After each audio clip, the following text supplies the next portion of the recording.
Hello again, and welcome to sort of the first video on probability and statistics. So this is a new section to Specialist Maths, which has been in the past years been part of Math Methods, and so I haven't done this video up until now, but statistics. But it's not too late. Here we go, probability and statistics.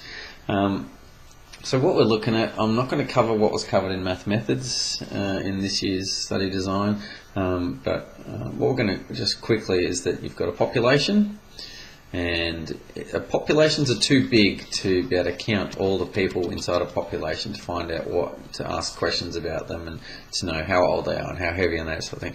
There's too many of them, and so what we instead do is take a sample. In other words, what a sample is, it's just a whole lot less. So if the population, say, has 1 million people in it, and we just take a sample of 10,000 or something like that to get an idea of what's going on. And what we really want to know is what is the average. Mu is the average, what's going on in that population. That's the expected value in there. In other words, if it was weights and we wanted to know what's the average weight of an Australian, the average weight, so it's 80 kilograms, then it would be mu would be equal to 80. That's the expected value. If you went and found someone on the street and you went up to them, the expected value is the mean average. They're probably going to be equal to 80 kilograms. That's just the weight of numbers, the average of numbers. And so over here you have sample, and instead of mu, you don't have mu because a sample is only approximating what the mu of the population is. So what we have over here is just called x bar, and that's just, we take a sample, that's x, and x bar shows that we take an average of that. And that's just approximately equal to mu. Oh, that's supposed to be a mu. Approximately equal to mu. It just, it's an estimate. A point estimate of what the population mean is. So that's what we're talking about.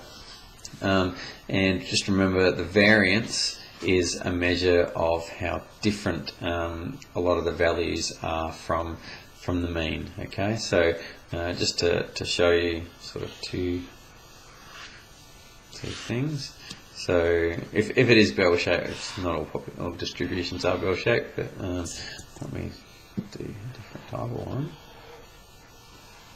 Okay, variance just tells you how far away from the mean. So if this is the mean here, and same here, that's the mean in the middle, then the distance of most of the things from the center is that. So here you see that is much smaller. So this has a large variance. In other words, a lot of them are a good distance from mu, and this has a small variance. Okay, so in other words, if a lot of the data values are really a fair distance from mu, they're all spread out, you get a large variance. There's a lot of variety in your data. But here, if they're all packed in all close together, then that's a really small variance, and that's often really good for data. If they're all packed in together, you can make some much better assumptions about what the data is saying. So that's just a quick little snapshot of what we're doing. Now, all of that has to do with one variable. But what we're going to look at is what happens when we have two variables, which are linear combinations. So we're interested in what happens with linear combinations. In other words, what happens if so we've just been dealing with variable x, expected value of x, and variance of x. That's what you're doing in Math Methods. What we're going to look now is, what if you have another variable, another random variable y, and if that's some linear combination of x. And an example of this might be the one they usually say is for linear is always like paying money in a taxi. Let's say it costs, I don't know, 30 cents per kilometre to travel in a taxi. That's supposed to be a cent. 30 cents per kilometre, but you have to pay a flat flag full of $10 or something like that. And if x is the number of kilometres that you travel, so if x is a random variable, then you've also got y. So y is the amount of dollars that you pay for a taxi ride, and so that's obviously equal to 0.3x plus 10. that'll give you the dollar amount of the taxi trip. And can you see if X is a random variable, so the number of kilometres that someone might travel in a taxi is the random variable X, can you also see that the amount of money that someone would spend in a taxi is also a random variable because it's a linear combination, it's a linear function of X. And so that's what we're going to look at now. And what we get, I could prove these, and I'll do it in class, but basically if you have if you've got X with an expected value of X and a variance of X, then the expected value of Y, which is the expected value of AX plus B, little b, where B are just A and B are just constants, that's just equal to A times the expected value of X plus B. So really simple, that just tells you how to calculate the expected value of Y if Y is a linear function of X. Similarly, the variance of Y, which is the variance of AX plus B, is equal to, the A comes out the front but it's squared because the variance is squared. Again, I could show you that, I'll do that in class, just times by the variance of X. And it doesn't have any B in this one, and it just makes sense that it doesn't have B because all B does is move where the distribution is, it just moves it backwards and forwards. It doesn't actually change the variance at all. So this makes sense that that's happening. So they're the sort of the two formulas, and that's what happens if you have Y as a linear combination of X. And that's just how to find the expected value of this new variable Y and the variance of new variable Y. And this can be extended, and how it gets extended is let's say you wanted to have a function of two variables. So what if you had a function that was AX plus BY? In other words, you had a random variable X and a random variable Y. What if you had a linear combination of these two variables? So we're just extending it now, and it's just exactly what you'd expect it to be.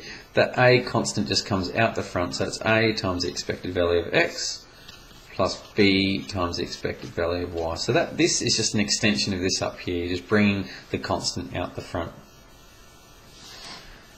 Similarly, I bet you can guess what it is. If you've got the variance of this function of two variables this time, is equal to A squared comes out the front times the variance of X. So just like here, same thing happens. Plus, this time we bring out the constant B out the front, B squared times the variance of Y. And so that's our two new formulas. So you'll use them in different situations depending on sort of what's going on, but this one's if you've got just a linear combination of one new variable, and this one's got two new variables, X and Y, a combination of those two. And so that's what we're doing here, so nice and simple.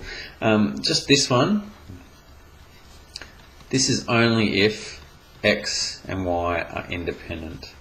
So you can only use this if they're independent. In a specialist maths course, pretty much all the time, they'll tell you that they're independent. But just be careful, you can only use these formulas if they're independent.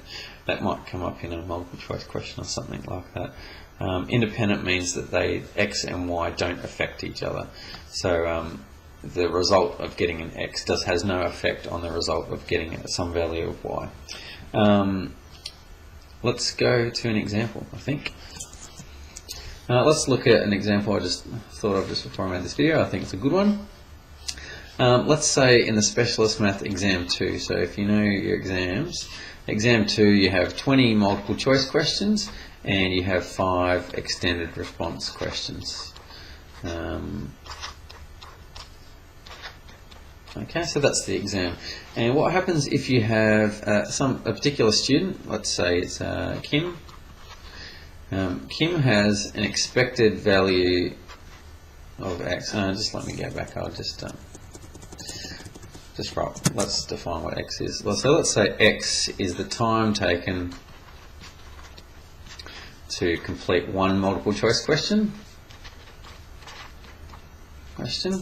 and Y is equal to the time taken to complete, I'll put that there, one extended response question. Okay, so Kim has an expected value of X, so in other words the time that she expects to take to do a multiple choice question is 2 minutes. and the variance on that, depending on how hard or easy the question, is 1. So sometimes it varies by 1 on average. Okay, so 2 plus 1, sometimes easy or hard, get different lengths of time. And she also has an expected value of y, so the length of time it takes her to complete one extended response question is 20 minutes, with a variance equal to 2. Okay, so sometimes it takes more or less depending on the question. Okay, so what we want to know is how long does it take? Well, what's the expected value?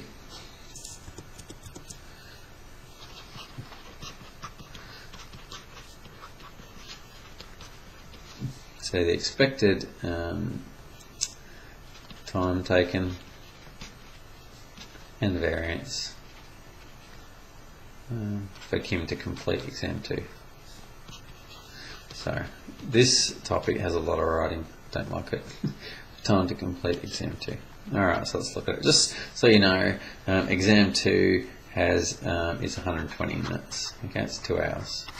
So just so that you know, let's see what happens.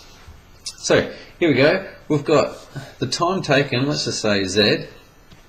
Z is the time taken for Kim to do the exam. So in a multiple choice, there's 20 multiple choice questions. So it's going to be 20 times X. So the time taken to complete one multiple choice question, times that by 20. And then we're going to have to add the extended response questions. There's 5 of them. And Y is the time taken for there. So there's our function. And what we want to know is the expected value of Z. Okay, the expected value of Z, the time taken for Kim to complete the exam 2, is equal to the expected value of 20x plus 5y, which is equal to, so remember with the expected value, the 20 comes out the front, 20ex, and that 5 comes out the front, 5e, shouldn't have done that bracket, 5ey. Okay, so 20e to the x, 20e to the x is 40, plus 5e to the y is 5 times 20, which is 100, so that's 140. And now this just makes sense, you know, on average it takes 2 minutes to do one question, so it's 2 times the expected value, so that just makes sense to be 40 minutes for the multiple choice question, 100 minutes. It just, this formula makes sense when you think about it. So 140 minutes.